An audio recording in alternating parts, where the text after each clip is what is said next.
बिस्मिल्लाहिर्रहमानिर्रहीम। अस्सलाम वालेकुम। तुसी देख रहे हो औकात टीवी। मैं ਤੁਹਾਡਾ मेज़बान अब्दुल जब्बार अंसारी। मैं इस वक्त ਚੱਕ नंबर 110 सेवानार तहसील चीचावतनी ज़िला साहिवाल ਦੇ ਵਿੱਚ मौजूद हाँ और मेरे नाल नशिस्त कर रहे ने पंजाबी दे मारूफ शायर मुमताज़ ब्रॉडकास्टर एक मुहक्किक और शायर जानी पहचानी शख्सियत मास्टर इमदाद हुसैन। अस्सलाम वालेकुम जी मास्टर जी। वालेकुम सलाम। की हाल है जी? अल्हम्दुलिल्लाह अल्लाह दा बड़ा मास्टर जी अज साडे खवातीनो हजरात नु की सुना रहे हो ਉਹਦਾ जरा मौजू दस दियो ते फिर बिस्मिल्लाह करो। दोस्तों मेरा संबंध ज़्यादातर पंजाबी नाल आ। पंजाबी होने के नाते पंजाबीयत ते पंजाब नाल मैनू बहुत मुहब्बत और दिली लगाव आ। इस वास्ते मैं कोशिश करदा कि जिन्ना भी लिखां ज़्यादा तो ज़्यादा मैं पंजाबी लिखां और पंजाबी लिखण का मकसद मेरा यह है कि मैं अपनी माँ बोली की खिदमत कर सकां। मैं तुहानूं चंद एक शेर अपने सुनाऊँगा, उम्मीद है तुसीं पसंद करोगे। लिखिया जी कि चरखा चक्की छज कनाली छाबे मुकदे जांदे ने। वाह क्या मेले ठेले छिंजां शोर शराबे मुकदे जांदे ने ते चपड़ कनातीए टीवी उत्ते दाने बन बन बहिंदे ने। वाह कित्थों सुनिए खरियां गल्लां बाबे मुकदे जांदे ने। हाय हाय हाय हाय क्या कहने जी, क्या कहने, जबरदस्त। बहुत मेहरबानी जनाब। एक कथा हो रहा जी जी जी कि गल बंदे नूं वड्डा करदी गल बनावे निक्का। गल बंदे नूं वड्डा करदी गल बनावे निक्का ते गल ही सिर ते पग बनावे गल लुआवे टिक्का।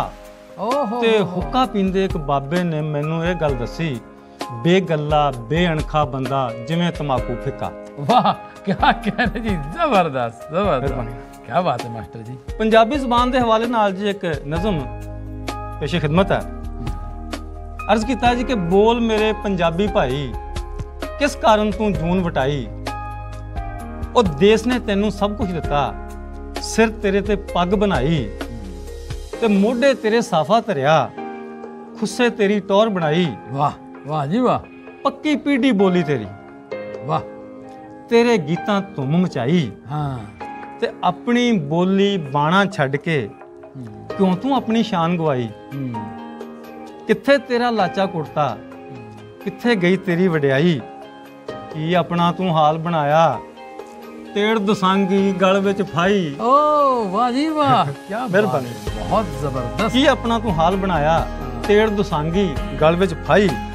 पैंट जी जी पैंट की गल कर रही है ते गैरां दी तू बोली बोले पंजाबी नू फिरें भुलाई। हाँ हाँ अंकल जी दा मतलब की है मैनू कोई समझ ना आई ते आंटी नू दस की मैं समझा। मासी फुफी चाची ताई। क्या बात है, क्या बात है, जबरदस्त। माँ बोली नाल धक्का करके किने अज तक सोभा पाई ते छड़ लोकां दे पिछे टुरना मुड़ के घर नू आ जा भाई। मास्टर जी तुसी आ जिहड़ी गल आंटी ते फुफी वाली कीती इसे तरह अंकल दे विच कोई पता नहीं लगदा। मासड़ आ फुफड़ आ चाचा ताया एडी गरीब जबान ते साडी वेख ला जबान फुफे ते पता लगदा है भई भूआ दा बंदा है। जी जी बिल्कुल। मां साडा मासड़ आ पता लगदा, अंकल ते पता नहीं लगदा। जी बिस्मिल्लाह।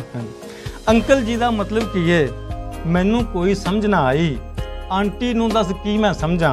मासी फुफी चाची ताई ते मां बोली नाल धक्का करके किने अज तक सोभा पाई। छड़ लोकां दे पिछे टुरना मुड़ के घर नू आ जा भाई। अपना मारे छावें सुट्टे ते गैरां नू दर्द ना काई। वाह जी वाह। मां बोली दी गोदी बह जा मां बोली दी गोदी बह जा मिठी लोरी देवे माई। वाह वाह जी वाह। ते डुल्ले बेरां नू कर कट्ठे देंदा है इमदाद दुहाई। वाह देंदा क्या है कहने, इमदाद दुहाई। क्या कहने मास्टर जी।